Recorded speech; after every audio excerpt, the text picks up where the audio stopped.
Greetings. I am Christian Scruggs, a graduating senior physical education major from Alabama State University.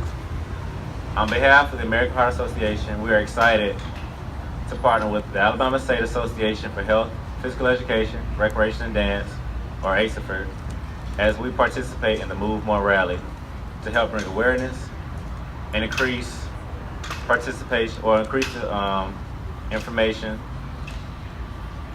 of being active for maintaining a healthier heart. What many people don't know is heart disease and stroke are the #1 and #4 main killers in the state of Alabama, respectively. However, nearly 70% of Alabama adults and 35% of children between the ages of 10 to 17 are considered overweight or obese. Nearly 30% of people in the state of Alabama report either little to no activity each month. However, there are ways to prevent some of these from happening, as active students are more likely to become active adults. Heart disease is 80% preventable with lifestyle choices such as making changes to the foods that you eat, preventing smoking, and constantly monitoring your blood levels, sugar levels, and cholesterol levels. And as an inspiring physical educator,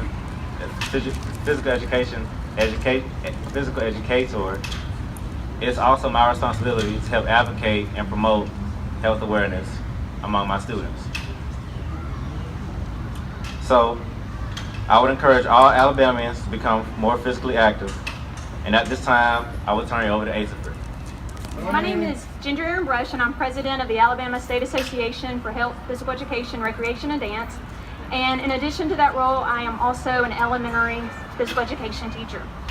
If you were to walk into my class or into any of the quality physical education programs within our state, you may see students checking their heart rate the old-fashioned way, or by using the heart rate monitor that they are wearing. In a time when it seems like Alabama is losing our battle against obesity and inactivity, if you visited a quality physical education program, you will see students gaining confidence and competence in a variety of movement activities. In a time where many families choose the convenience of fast food, if you walked into a quality physical education program, you may see students creating and implementing a personalized fitness plan. When depression is the top cause of illness and disability among adolescents, and suicide is the 3rd leading cause of death, physical education teaches students to find ways to manage stress, how to handle conflict, and how to invest physically and emotionally in oneself. Meaningful, purposeful, high-quality physical education is one of the best plans of action to help reverse these alarming trends. In a quality physical education program, you will see children socializing with others in a positive way. Students learn people skills, and they learn how to navigate the very difficult peer culture. A quality physical education program provides opportunities for students to set personal goals and gives students the tools and strategies to reach these goals. Physical education develops motor skills, which allows for safe and successful participation in a variety of physical activities. Simply put, physical education gives children and youth the confidence to move more. We are currently seeing a pandemic of inactivity, and this lack of activity is a major cause of chronic disease. Sedentary death syndrome is a major public health concern. Sadly, we have programmed physical activity out of our life, and it is taking a toll. Our bodies were created to move. The positives of being active are well researched, and this evidence documented. Quality physical education helps active children develop into active adults. Physical education gives our students the ability and confidence to move more and to move often.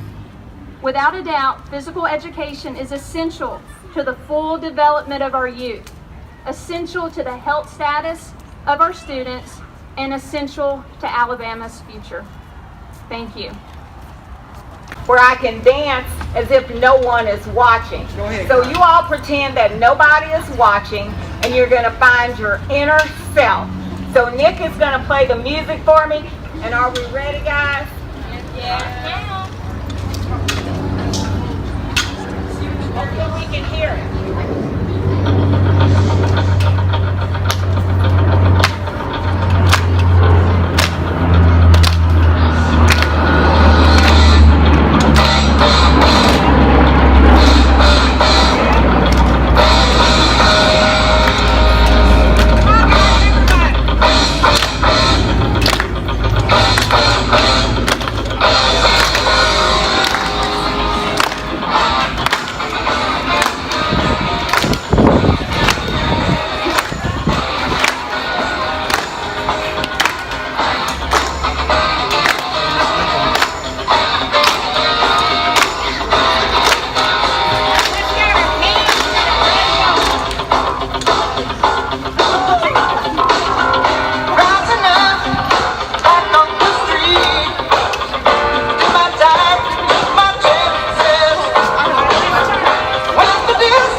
Thank y'all.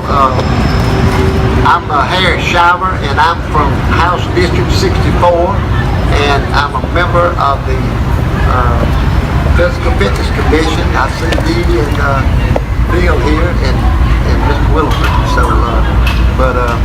it gives me pleasure to be up here today to talk to y'all. I was a coach in school, but I taught PE, and my wife always asked me, she said, "Harry, you just play all day, don't you?" I said, "No, we get exercise and physical fitness." And so I was trying to do my best to do it. We have a lot in common. Physical educators, I was a member of the state association for a long time. I went up to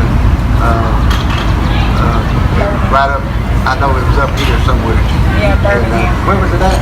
It was at Sanford back in your day. Yeah, Sanford. And we had a lot of participation in Baldwin County in the PER and HPER. And I work now with Phil and Dee and Mr. Williford, and we do a lot of things, don't we? You do a great job. Yeah, you do. Thank you. But it's a pleasure for me to be here today. I know we're voting on some stuff today, and so I need to get back up there. Have they got the machines fixed yet? Maybe. This was a good time because the machines broke and they stayed on the lights and everything, so they haven't got that really, but I tell you, physical fitness is the key to tomorrow.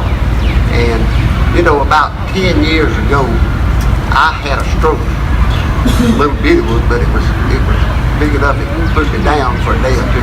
And you don't never know when you're gonna come down with it. It just hit me just out of clear blue yonder. I was at the railroad conference in Mobile, and I felt something coming over me, and boom, they said I had a stroke. That was on Thursday. Well, I came home that night, went to a party, and we had a big cookout, a bunch of men were, and so I didn't feel anything, but they said I acted kind of strange. He said, "Coach, you never have acted like that. Strange." He said, "You always have." But anyway, later on he told me that.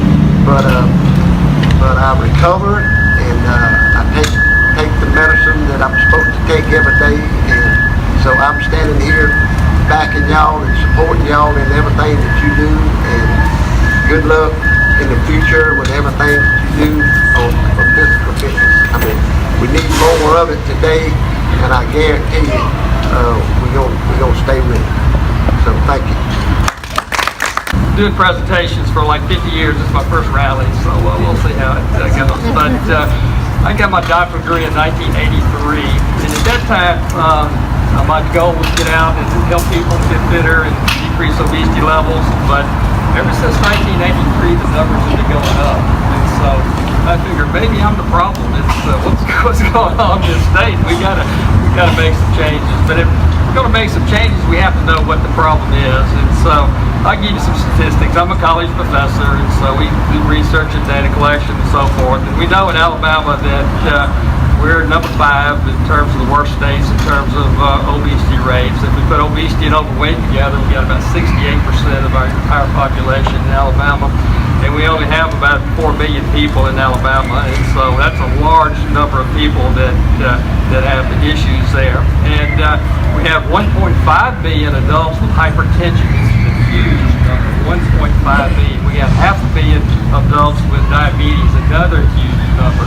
And if I ask you the number 1 risk factor related to heart disease, you may say cholesterol or smoking or something, but you'd be wrong. The number 1 risk factor is lack of physical activity. Lack of physical activity is stronger than any other risk factor that you can come up with. And so if we've got a problem, we've got to figure out how to fix the problem. And so, kids, we've got about 30% of that group's obese. The lifespan in Alabama is only 75 years. And a lot of others, it's the 3rd lowest lifespan. So it's a shame that our folks in Alabama live less than people in other states. The averages of other states is over 80 years. And so that's a huge difference. And all our studies with physical activity show that the people that are more active live longer. And I can show you study after study after study looking at the mortality related to physical activity. And one study showed they took a group of people who didn't do any physical activity, put them on a physical activity program, compared to another group that didn't do physical activity, and the physical activity group lived 10 years longer. 10 years longer of life just by putting them on a physical activity program. And so I saw another study yesterday that looked at adult women who had done no exercise. They put them on an exercise program. They had a 40% less risk of a heart attack. So those are huge numbers, and the goal is, just like you have the sticker here, it's get moved. If we can get these people moving in Alabama, we can really solve some of these problems and decrease some of the risks that we have. But how do you get them to get moving? And so they need support. And they need support with Harry Shriver, the legislator. They need support from Bill and me, the Governor Commissioner of Physical Fitness. The American Heart Association is a major player. The Alabama Obesity Task Force is a major player. ASAHPERD is a major player. And so all these groups are major players, public health, trying to improve this problem. And so we need to support those groups and do as much as we can to give our people support. I've done 60 triathlons. I never could have done a single one if I didn't have support in terms of my wife, the people that helped me, the people that showed me how to ride a bike, the people that did this and that. And so I know Phil's all over the state showing people how to exercise, putting on presentations. We got the 100-mile challenge that's going on now in Alabama. And we have all kinds of things that are going on, and so we really need to support these groups.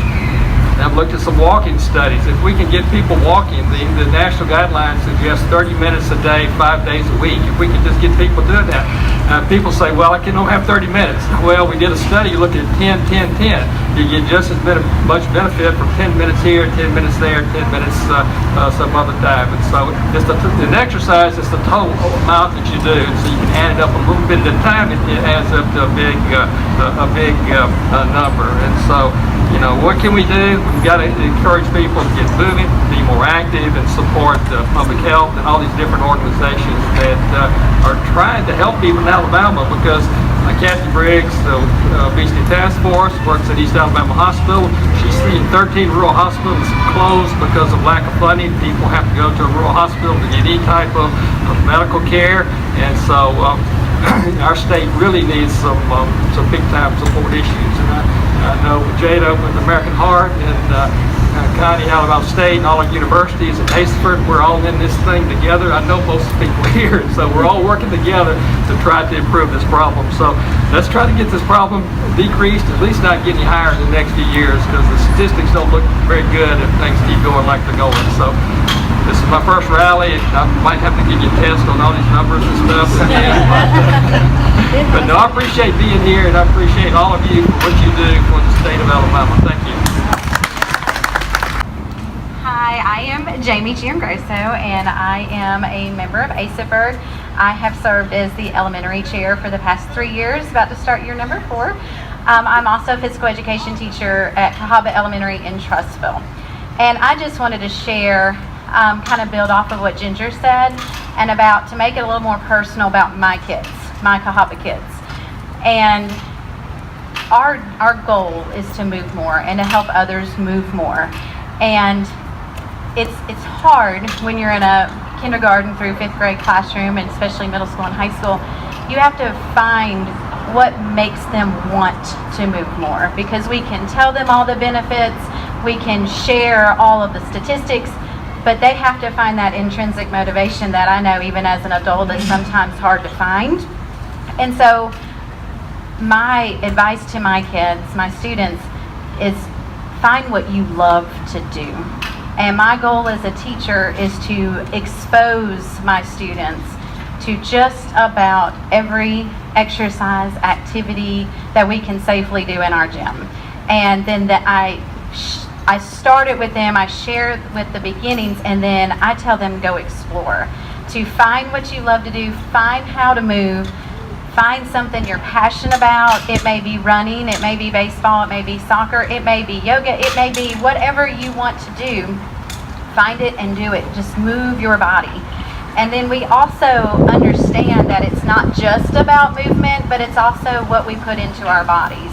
And so in our physical education classroom, we have a large impact of our learning is based off of nutrition. And we are studying about, every day, we talk about something good going into our bodies and how we can use food to make us healthy. And it's okay to have those scrumptious treats every so often, but to fill our bodies with nutritional goodness so we can help our bodies move better, and that we know will help us live longer and have a healthier, happier life instead of being sedentary, because we know, we have studied about sedentary being the #1 factor for heart disease. And we've gone beyond that, where we have a class, and we call it Cahaba MD, and my students are researching heart disease, the causes of heart disease, and they have case studies, and they have patients, and they are writing plans to help fight some of the factors of heart disease. So they have that knowledge to go on and to use that throughout their life. And I had a student who took her personal fitness goals. After we do our fall fitness testing, we write a goal. We write down how we did in the fall and what we would like to do in the spring. I say they do it. And then on the back of their goal sheet, they write specific goals for themselves. And I tell them one has to be movement, one has to be nutrition, and one is something else that they would like to do. So I had a student who wrote her goals, and then her third goal was to involve her family. And once we went from fall testing to spring testing, and after spring testing, she came to tell me that she met her goal.